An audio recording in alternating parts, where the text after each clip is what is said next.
Welcome to the Nemeth Report podcast. I'm Dr. Tammy Nemeth, energy historian, analyst, consultant, and I'll be your host. Today, I'm honored to be joined by Catherine Swift, president of the Coalition of Concerned Manufacturers and Businesses of Canada. Today, we're going to talk about the challenges and opportunities confronting small and medium-sized businesses in the net zero energy transition in Canada. But before we get started, Catherine, if you could just take a moment to introduce yourself to our audience, your background, how you came to be the president of the Coalition of Concerned Manufacturers and Businesses of Canada. Sure. Thank you, Tammy. Well, I've spent most of my career, in fact, virtually all of it, defending the interests of small, medium-sized business. I was the president and CEO of a larger organization called the Canadian Federation of Independent Business for almost 30 years. And then I sort of quasi-retired. I was still dabbling, but, I wasn't that engaged. And then my friend Jocelyn Bamford, who founded the coalition, came after me and asked me if I would consider being president. And it's very much up the same alley as I've been doing, but not as demanding in terms of travel. And, I was traveling constantly. And after a while, that wears on you, as I'm sure you well know. My background is actually economics. I have an MA in economics. And I actually worked for the financial sector for a few years in my youth as a senior economist for Toronto Dominion Bank. So that was a good experience as well to work on Bay Street and, get that perspective. But my first love is very much advocating for the small, medium-sized business sector, which is huge in virtually all economies. In Canada, it's about half of GDP and employment. And of course, when you look at net new employment, the creation of jobs, typically around 80% of new jobs created come from the small, medium-sized business sector. So it's a huge factor in the job creation department. That's awesome. And I'm like to read your monthly, I guess it's publication. And I noticed that yes. the last one that you wrote was about Alberta and the oil and gas industry and kind of pushing back against Ottawa. So it was really informative. I love to read that. It's really good. I highly recommend it. That's what we do. Yeah. And because you're used to it, you'll know this. But I think for any of your people that are interested, it's a free publication. We try to pick a topical issue every month. And of course, there's so much topical stuff going on right now. It's hard to choose sometimes. But, you can sign up for it on our website, which is just CCMBC.ca, and you'll receive it as well. And it's usually a fairly quick read. We have a number of articles on whatever the topic du jour is.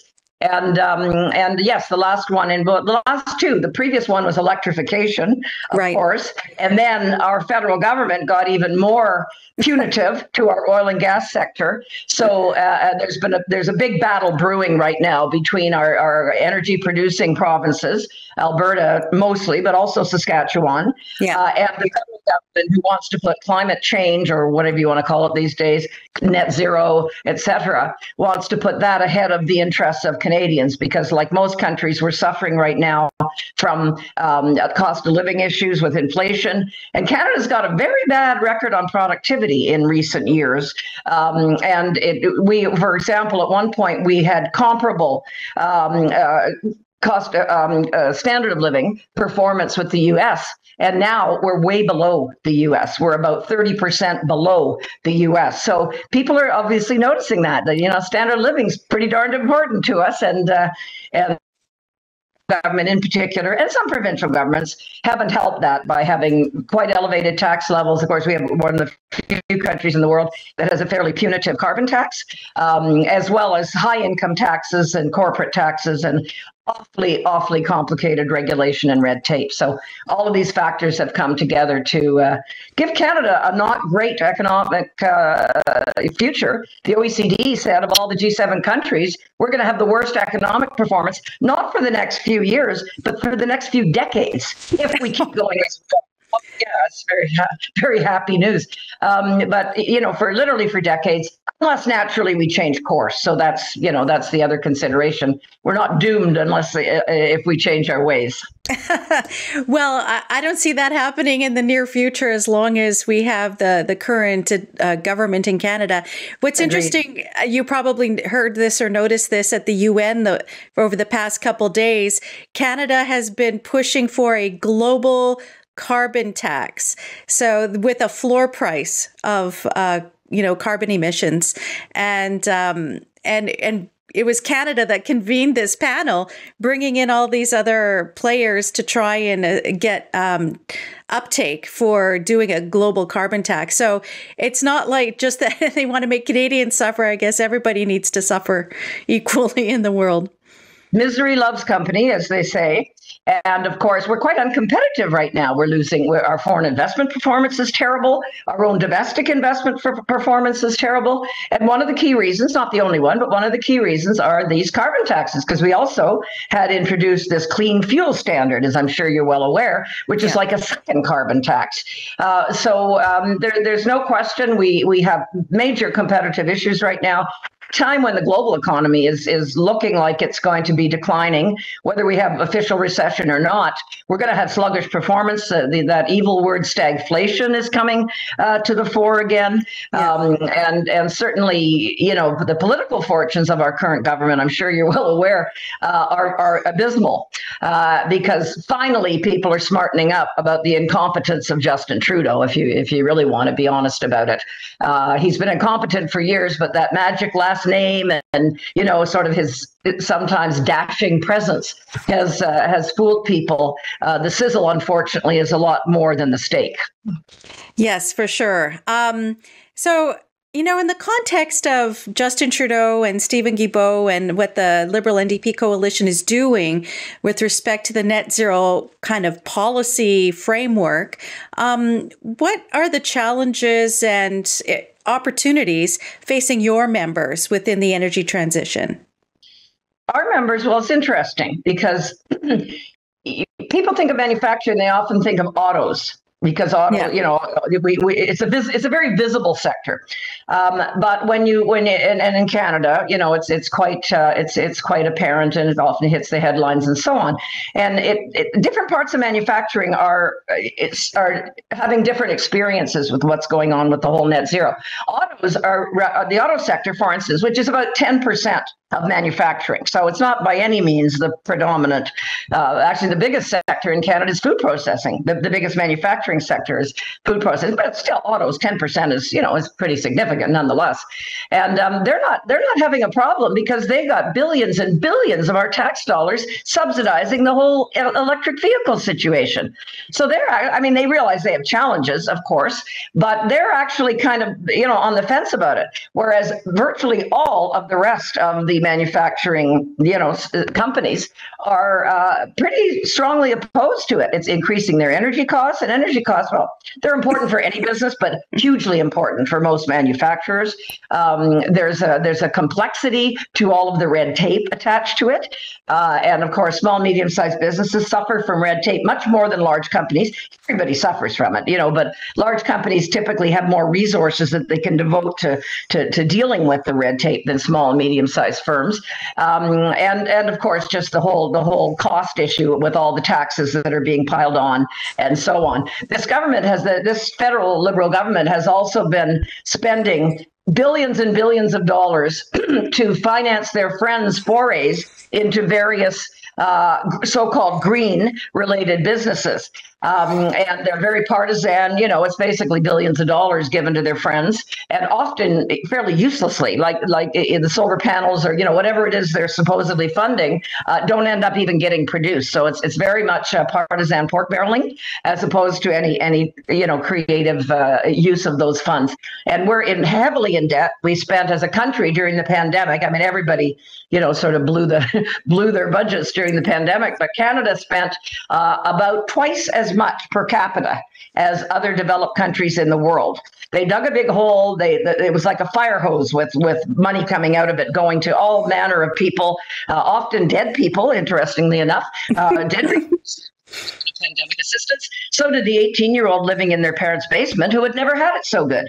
And our tax agency, the Canadian Revenue Agency, has said, and this is so disgraceful, I could barely believe they would say this with a straight face, but there's billions and billions of dollars they could recover in payments that were made to people that should never have got them, the alive people as well as the dead. They said it wasn't worth the trouble to collect it. So you can imagine how that went over to taxpayers, that they try to squeeze us for every last penny that we might owe them, but they can't be bothered pursuing. And it's like $15 to $20 billion. I'm not talking chump change here. It's a lot of money. So there's been, that of course has made our debt. We're already getting warnings from rating agencies and stuff like that because we're in trouble. And naturally, with higher interest rates and a slowing economy, bad time to have massive debt. For sure. And it's interesting that you say that about, the manufacturers. It's a push-pull situation where there's all these subsidies out there. And it's like, okay, well, do I go for those subsidies in order to keep being in business, or do I push back a little bit and say, maybe I don't like the way that all these subsidies are going, because what happens when they run out? And it puts, our children at risk, the future, and that this isn't necessarily a good thing for the economy as a whole, maybe temporarily. And so I have empathy for the businesses. It's like, okay, do we jump on this bandwagon? Do we take advantage of this? Or, what is the longer term implication?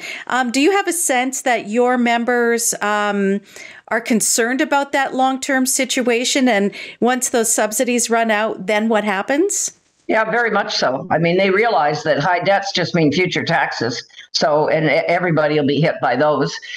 Also, many manufacturing businesses are not eligible for subsidies. So, the people that are in tool and die making, people that are in plastics, well, plastics are getting hammered, and stupidly. Recently, our Environment Minister Guibo is a zealot. There's no other way to explain it. He doesn't seem to care about inflicting pain on Canadians. If he can make very intangible in his own mind, I guess he thinks this is a big gain. But for example, plastic straws, they've recently discovered the paper straws contain all kinds of carcinogenic chemicals in them. Often the replacement is worse for the environment than the plastic item was in the first place. They're now talking about phasing out plastic food wrap, which I have no idea. A sanitary, a very sanitary product, keeps food safe, fresh, etc. In fact, prevents a lot of waste because things don't go bad as quickly as they would without it. I can see major health problems coming if they try to do that. So, these foolish policies that cost businesses money, attempting to put some businesses out of business to a certain extent. And in the plastics case, just to give you an example, there's a company out in Calgary that has done some very creative work making a bag, a grocery store bag that has no plastic in it. It's totally biodegradable. I don't know all the chemical, ins and outs of it, but it's totally biodegradable in a landfill. And the environment minister has said, no, we're not going to approve that. So it seems that it's not based on science at all. It's based on silly partisan politics and ministers that, they have their fixed views and they don't want to be confused by the facts, basically. Right. And I saw that story about the non-plastic bag and thought, okay, what's going on here? This is ridiculous. And the same thing with the plastic film, because, they started out with these 5 or 6 things that they wanted to ban with respect to plastic. And it was all the sort of things that the environmentalists were talking about. But if you read the list of what the environmentalists actually want to ban, it's like everything plastic. And I'm thinking, okay, so does that apply to the molded plastic for their electric vehicles? This is the hypocrisy, isn't it? Right. This is the hypocrisy. Plastics in the auto sector in general, even with, internal combustion engines, have made them way more fuel efficient, so much lighter than a metal car, right? A steel car, whatever. And so the hypocrisy is quite stupendous, actually. So yes, you're absolutely right. And the health sector, how are we going to get through that pandemic? plastics saved our bacon. Plastics were what kept things sterile, clean things, and so on. Getting away from plastics in the medical sector is absurd. And of course, every time you pick up a phone, every time you use all manner of things, it's all coming from plastics. And they made a big deal of so-called microplastics and whatnot. And yet when I've talked to scientists who really understand the microplastics issue with health, it's a non-issue. It really isn't a health problem. So there's a lot of just wrong information out there and virtue signaling, that seems to grab headlines, but isn't doing a darn thing for the environment. You can say the same about our carbon tax in Canada. Our emissions continue to increase. So underneath it all, we really have to question the whole premises on which this net zero silliness is based, because there's an awful lot of people that are coming on side to the view it's just one giant hoax that is making a lot of people money, no doubt about that, but not doing anything for the climate and hurting people much more than it would be if we just did some adjustment, some adjustments to climate changes rather than draconian measures that impoverish a lot of people. Absolutely. And one of the interesting things that came out of this UN conference about a global carbon tax is the fellow from Norway was saying, well, it's so great to have a carbon tax because then the government collects the money and can redistribute it where it thinks it's important. So they're taking it away. The governments are taking it away from their citizens in order to spend it where government central planners believe it ought to be spent. So you think you need to put fuel in your minivan to take your kids to soccer practice or hockey practice or whatever and run around to get groceries. But the government thinks, well, you should pay more for that so that they can turn around and spend that money on something else that you may not think is important, but the government central planners certainly do. Yeah, well, that just shows you it's not a carbon tax, is it? It's just a tax. It's just they want to spend it on whatever they decide is a priority today. And this is part of the problem with the international standards and whatnot that are being proposed for the whole ESG mess and environmental, social, and governance and so on, which, if it proceeds, is going to be an absolute nightmare. I can't believe it is going to proceed. And we're starting to see people back off from a lot of these things because the real life impacts, they all sound great in theory, right? Oh, we're going to do this nice thing for the climate and everybody will be happy. It'll be painless. It'll be wonderful. But of course, the reverse of that. And one of the things I've loved is the hypocrisy in saying, in Canada, for example, they've cracked down on the oil and gas sector. Oil and gas sector is worth about 20% of emissions, 22, 23. It's the only sector they've done that with. And other sectors are equal. The building sector is roughly equal to the oil and gas sector. Didn't do anything there, and they disaggregate among different products in the way they apply carbon taxes and ESG standards and all that kind of thing as well. For example, I'm sure you know all this, but the windmill, one of the biggest emissions parts of it is the cement base, the concrete base, and it's a fairly big. I think it's 80% of the emissions of making a wind turbine, and they get a special break though. They don't have to count that concrete because it's a wind turbine. And what I'm hearing now that we're seeing some of the earlier wind turbines at the end of their life, the stuff I'm hearing about what they have to do with, because it's not recyclable stuff. They have to grind it up, and they do all these ridiculous things with it, and it's not green. It's same with environment or EVs, same with electric vehicles. They're not green when you really look at everything that goes into them, the rare earth minerals, and on and on and on. So again, we come down to a lot of lies being told by a lot of politicians who want to be viewed as leaders in this, and our prime minister is a classic example. But when you look at what's actually accomplished, it's nothing on the good side. Lots is accomplished on the bad side. And again, Canada obviously is a first world country, but you look at some other developing countries in the world, and these are horribly punitive measures, which is, of course, why they're not doing it. And of course, we've got the biggest polluters in the world basically saying to the ESG crowd, have a nice day. We're not going to be inflicting this pain on our citizens. So, it's Canada is responsible for about 1.5% of international, of global emissions. So we have to punish ourselves when the biggest emitters are building coal plants to beat the ban, for example. Right, and China, of course, is the poster child for that. You know, how many coal plants are they building? And it was funny because I forget which major news organization was trying to justify it, saying, well, they're using clean coal, so it's okay. The emissions aren't so bad. Yeah. We should do that here in Canada and see how they'd respond to that. Yeah. Right. And, I'm glad that you brought up. The lies that are told are utterly outrageous. People should be ashamed of themselves. Yeah, and I'm glad that you brought up the idea of the international standards. And people who listen to my podcast have heard me talk about this before. And just as a sort of reminder, what we're talking about is the International Sustainability Standards Board and their sustainability and climate-related financial disclosures. And what's interesting is that they published their final first two of a proposed set of 5 back at the end of June. And Canada said that they're going to try and implement them and establish the Canadian Sustainability Standards Board in order to work in lockstep to ensure the implementation and uptake in Canada.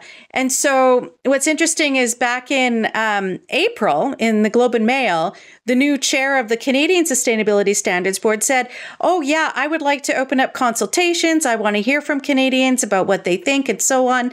But we're not going to talk to anybody until after the new standards come out. So the new standards come out. And now the CSSB has updated their frequently asked questions and said, well, maybe we'll start talking to Canadians in the new year, in 2024. But my understanding, because they also talk about how they've done consultations already, and that I've been talking to people who submitted comments to these first 2 by the ISSB, and none of the people I've talked to have been contacted by the CSSB. But yet I hear, oh, well, we're doing targeted consultation. Well, what's targeted? Targeted seems to mean insiders and those who will be 100% in support of it, rather than talking to a broad swathe of the population who's going to be forced to implement these measures, which have tremendous implications for cost with respect to doing the Scope 3 emissions accounting and doing the scenario analysis, which is mandatory.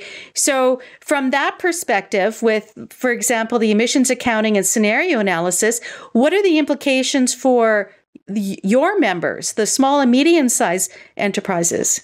They're terrible. And this is why I believe this thing's going to die, because it's just so fraught with ridiculous cost implications.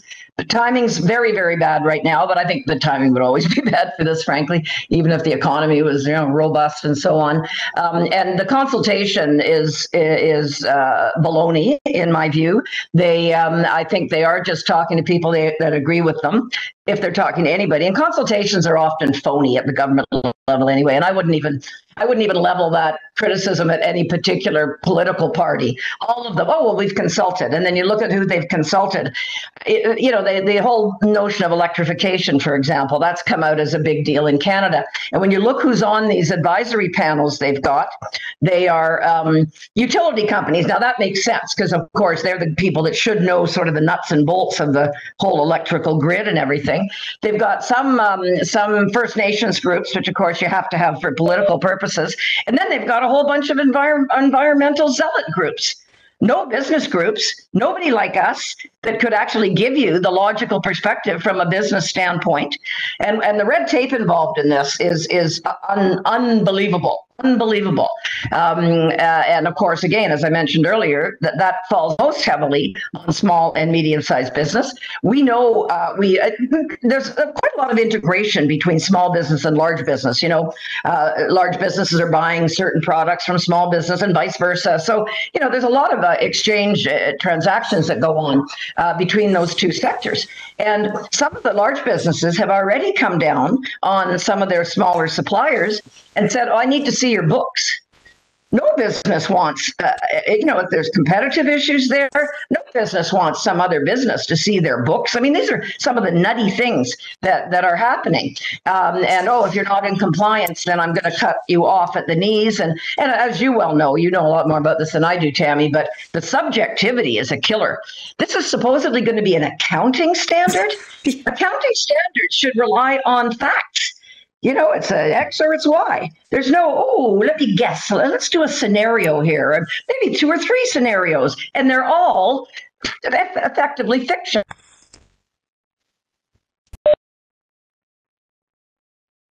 Used for down the road when you have nothing to do with it anymore as a business. I mean, this stuff is just insane. And that's why I believe it's going to collapse under its own weight. I really do. It's going to be horrible. And of course, so many countries in the world aren't doing this at all. So let's just slit our own throats while, continuing to buy tons of goods from the Chinas and Indias and so on. Although, given what our Prime Minister said earlier this week, I don't know that we'll be doing business much with India in the future. So that's a whole other ballgame. That's a whole other one. And but you're right about the subjectivity of it. And thank you for bringing that up, because one of the things that the ISSB is doing is they have a taxonomy.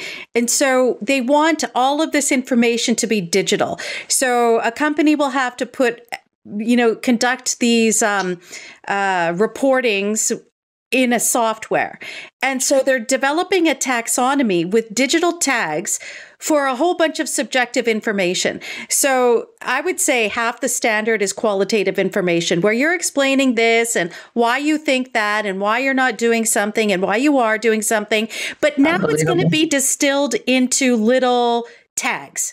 Like when you put tags on a tweet or a Facebook page or a website or whatever, well, now they're going to distill all that information down into tags. And it will be the person filling out that information who will have to choose which tags apply to what it is they're saying. So I'm looking through, because it's open for comment about this taxonomy, and I'm looking at it and thinking, oh my gosh, it's not enough that, will people just be summarizing everything as tags rather than providing the information? I mean, it's ridiculous. And now they have auditors. So there's the International Auditing and Assurance Standards Board that has for comment how they're going to train people to audit this information, because a lot of it they're proposing third-party verification, and that all of this will have to be audited in alignment with their financial statements, which of course opens up liability issues and so on. But so they're trying to figure out, how do we audit this? And I'm thinking, well, an auditor is trained, as you say, to do, I'm looking to see if X and Y add up and what these numbers are. But now you're going to have auditors making some kind of determination about very subjective information. And I don't even know how much that will cost. And as you said earlier, yes, big corporations may be able to absorb some of that cost. But these small and medium-sized businesses, I really don't see how, even if they make it proportional, whatever that means, how would they go about finding the right accountant to do it? And second of all, get it audited. And third of all, have it third party verified, all the information they put in there. It's just, I don't see how that's feasible. It's a nightmare. It's not feasible.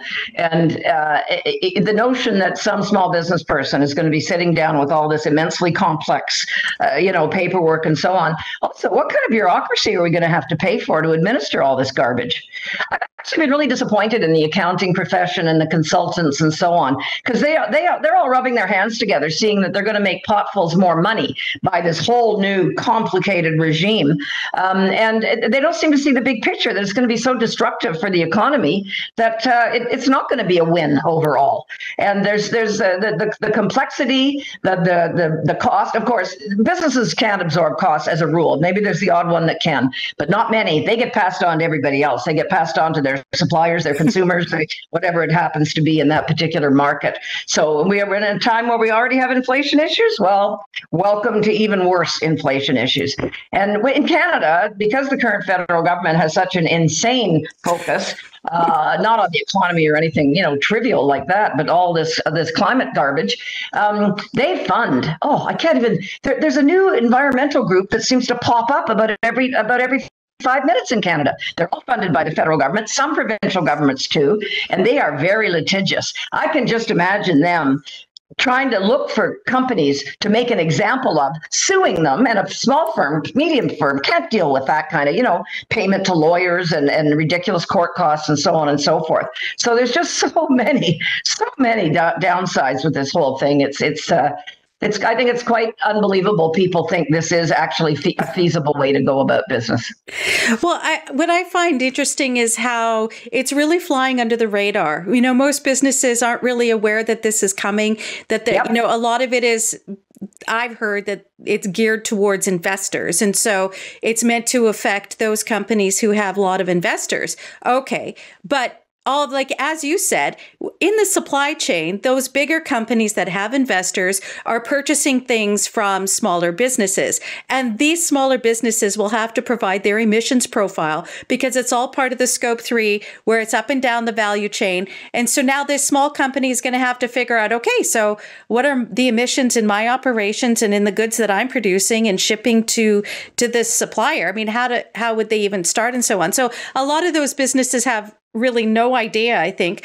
Maybe you're doing a good job in informing your members of what's coming down the pipeline. And, honestly, if, let's say, I know that quite often these consultations are a bit astroturfy, but let's say that your organization was actually invited to a consultation. What would you tell them? What would you tell the CSSB? Well, I would tell them a lot of what I've said to you, but frankly, I would itemize all the huge issues involved here, suggest that there are ways to go about, like I say, adaptation to climate changes, as opposed to heavily top-down, regulatory, punitive, forced measures that nobody can opt in or opt out of, and all that kind of stuff. It's just not going to work. It's not going to work without huge damage. And again, for a country like Canada that seems to pretend it's a leader out there, likes to pretend it's a leader, we're punishing ourselves when other countries are totally ignoring all of this kind of stuff. So, I would just itemize all of the downsides for the small, medium-sized sector, which is half of our economy in Canada, which is not chump change. Unfortunately, the current government probably would. It's never had a good handle on small business. Left-leaning governments never do. They like the large crony capitalists, and that's about it. The small, medium-sized business sector. I mean, when Trudeau was first elected, he actually called small businesses tax cheats because he felt they were, registering as a Canadian-controlled private corporation, which is what, it's a tax measure that you register in that category. And that was just such an outrageous and wrong claim. But it certainly showed his bias. I like my big corporate buddies. I meet with them. They'll probably give me a board seat or two when I'm retired and at a nice rate of compensation and so on and so forth. So, but the notion of awareness is a big factor, and not just with this. I've worked with small business for decades now, and I've said to them, whatever, it's a tax change or it's a regulatory change or whatever, and I'll say, do you know this is coming? Oh, they wouldn't do that. They would. I said, oh yeah, they would do that. Yeah. They do it. And people say, why didn't you tell us? Well, actually, we tried to, but you thought they wouldn't do that. And this is the mother of all, regulatory fiascos is what this whole ESG and, like I say, my common sense self seems to, think it's going to collapse. It has to collapse or be radically simplified, or, it's very much a political hot potato as well. And here in Canada, we don't know for sure, but the next scheduled election is in roughly 2 years from now. So if Trudeau government gets defeated, I suspect a lot of this is going to be dropped by a Conservative government. My concern is that, as you point out, with like some of the the companies that are getting these subsidies. And if you look at the automakers, once they start making these factory changes, like we're seeing here in the UK, where Rishi Sunak has kind of paused a little bit the progression of net zero, saying, we're going to set back the phasing out of internal combustion engine till 2035 instead of the 2030 that they'd arbitrarily chosen. And now some of the auto manufacturers are saying, well, wait a second, we're making these commitments already. Why are you backing off now? And my fear is that if all of these things get implemented and companies start making the changes, they will be upset that, the rules are changing again and we've made these investments. Now what? And I think maybe my argument to them would be, well, okay, you've maybe invested a little bit in trying to initiate these changes, but you're going to make far more with them gone. Yes. Oh, no, you're absolutely right. And governments do this all the time. With our sales tax system, for example, the province of British Columbia totally reversed. They got an NDP government that totally reversed. And firms had already changed their computer software, changed everything they needed to do to conform with one sales tax regime, and then they had to undo it all later. So it's not like this isn't without precedent to change policies. But I think this is going to be so time consuming, at least in the Canadian context. There's no way this is going to be in place in two years anyway. And most of the companies that are doing stuff like making EVs, et cetera, are getting paid potfuls of money to do it. So I don't know that I feel too sorry for them, to be honest. And one of the issues we're seeing right around the world right now is the adoption of EVs, for example, is way less than governments that are promoting this agenda want it to be. People have a lot of resistance to EVs. We saw recently in Toronto, where I live, that an apartment building outlawed EVs because they're afraid of fires in their parking garage. Yeah. So there's, that people, once they get experience with some of this stuff, it doesn't look quite as attractive as the sales job would have suggested. So I think there's going to be a lot of reckoning coming in the next little while. So if I can just go back a little bit to the ISSB standards. So if I'm playing devil's advocate and I'm trying to say, well, there's a reason for Scope 3 emissions, and it can be helpful for people to identify precisely what their impact is in emitting and as part of their thing. Can you see any upside for all these businesses to be including Scope 3 emissions? Because the critical side of me is saying, yeah, but okay, that's everybody's accounting for what somebody else has already accounted for. And so it ends up distorting it and, amplifying the numbers when it should really only be whatever everybody's Scope 1 is if you're going to be accounting for these things. Well, also, it gets into the total realm of the subjective. As you've said before, you're trying to predict the future. I'm an economist. We can never do that. Let me tell you. The only thing that's in doubt is how wrong you're going to be. Going to be a little bit wrong, going to be really wrong, So I think that's the biggest problem with it. And the work that would be involved with scenario building and, all that kind of stuff is madness. So, yes, why not? If you are going to proceed with this, which, again, I don't think should be proceeded with, then sticking with the factual base of it would naturally be the most sensible way to go. And certainly for the small or medium-sized business that they're going to feel like they've been run over by a truck if they see some of this stuff. It's very, very, very deadly. Okay, so that all being said, you have smaller companies and maybe some of them wish to grow and find investors. What do you think should be the main sort of consideration that investors take into account when they're trying to decide whether or not to put their money into a company? Well, I'm a believer that companies are there to make money for their employees, to create jobs, retain their employees with healthy wages and benefits, and their investors, their shareholders, if they are, if they're a public company, and so on. So all of these, and people are starting to realize that a lot of these so-called green mutual funds and so on and so forth don't tend to do too well financially. So I guess how well you feel about your investments.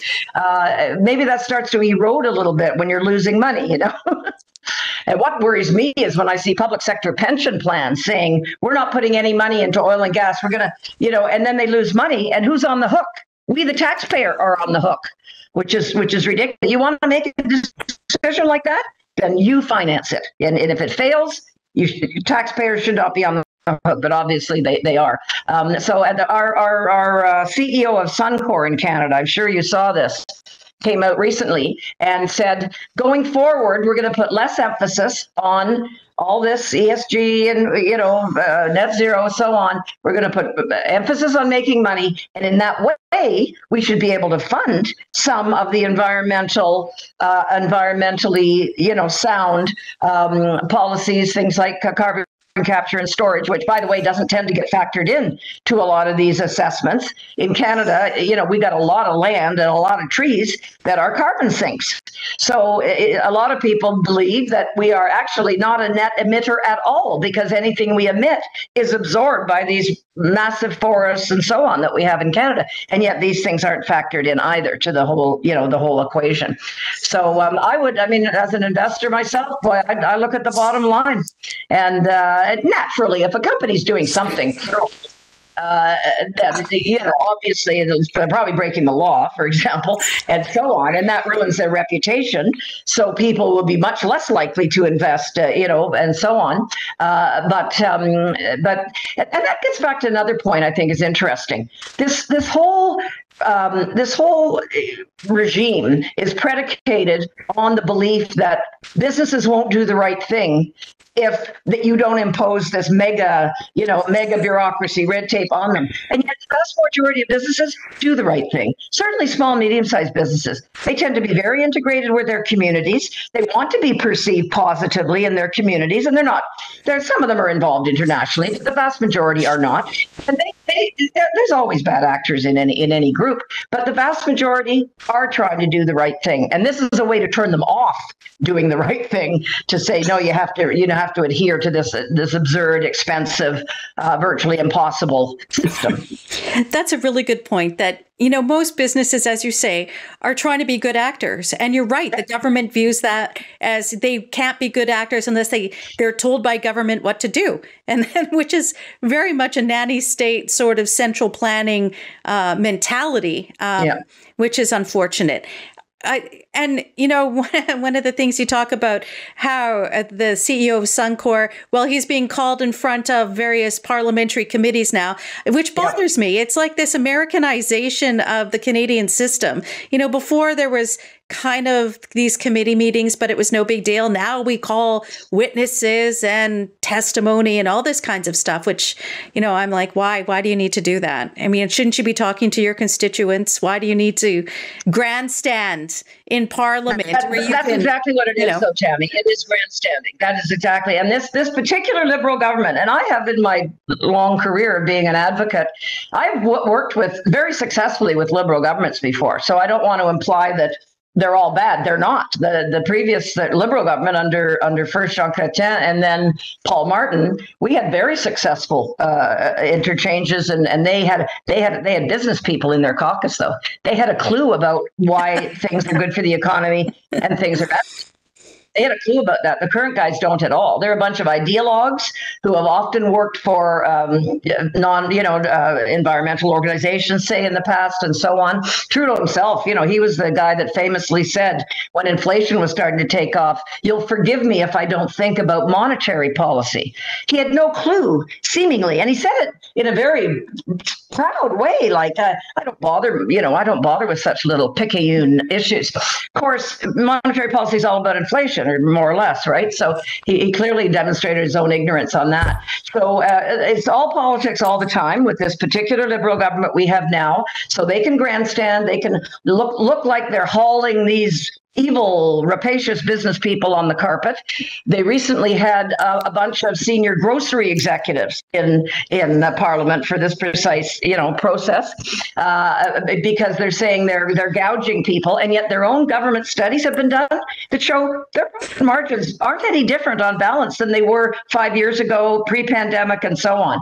But it's pure grandstanding, and it does terrible damage to people's, because your average person who doesn't get into the nitty-gritty integrity, like you and I do say, probably thinks, yeah, these guys are gouging me. And yet, it's just a very destructive, divisive type of approach to take. And it's not good for the country, not good for the economy, just not good for Canadians. Well, it's also shifting blame, because if you look at what's actually causing the inflation, it isn't necessarily what the government is saying it is. And I don't know. They're not responsible for anything if you listen to them. Right. Nothing is their fault. And so with respect to these new standards, just imagine what the grocery inflation will be with these new standards. It would just be adding on yet another layer of regulatory expenses that companies will have to do. And when I was looking at what the standards would be required for grocery stores, oh my gosh, holy crap. And especially like the little corner store, the kinds of information that they'll be requiring. How many free range chicken eggs do you sell? What about, and all of these ridiculous things. And I'm like, as if a dude who has a corner market is going to be, he's working how many hours, or she's working how many hours. Yeah. And now they have to spend time itemizing how much fair trade stuff gets sold, how many free range eggs get sold. Okay. And because they want to know the percentage of free range eggs sold. Well, what if the people don't buy them? Are they now going to be penalized by the banks or the insurers that, I'm sorry, you're not selling enough free range eggs? Maybe that's all you should sell so that you can bring your numbers up. So what concerns me is that on the one hand, they're saying a lot of these standards are meant for investors. But the reality is that a lot of these standards are meant for banks, and they're meant for insurers. That's right. It's not just the investors. And so when you look at what the banks will have to report, they need to provide the complete emissions accounting for their entire portfolio. Everybody who has a bank account will have to, they'll either estimate what your emissions are, or they're going to ask you. So if you have a business account with one of the big banks, they'll be asking you for this information if it becomes mandatory. And even now, if they decide to voluntarily adopt these standards, which is a possibility given how many of Canada's major banks have signed on to the Glasgow Financial Alliance for Net Zero, they could very well be asking you as a small business that has a little bank account with one of the big banks, what's your emissions profile? I need to know how many free-range chicken eggs you're selling. I need to know how much pork or beef you're selling that is sustainable. Where do your avocados come from? Is there endangered water supplies around there? I mean, it's madness. It's just madness. And you're right. And this is why your average small business owner is so consumed with just running their business. They don't have the resources. They don't have an in-house accountant or whatever that they can fob off a lot of this stuff on. And so I can see them closing their doors, frankly. I can see them going under. And red tape. I've seen studies that show that seasoned business owners that have owned a business for years would think twice about it for the reason of if they ever had to do it again because of red tape. That was the principal thing that drives them nuts. Yeah. And so here we have a government that wants to add more red tape. Just another layer. It's a huge layer. Yeah. It's a huge layer. So talk about grocery inflation. Let's just add this to the mix. Yeah. It's crazy. Hold my beer. That's a good place to end it. Thank you so much for taking the time. I know you have to run, and I really appreciate the opportunity to speak with you and get the viewpoint of what small and medium businesses are encountering with the transition. Thank you. Oh, thank you, Tammy. And I want to say thanks to you because you're early on in this. You helped me understand this a lot because you know a lot more about it than I do.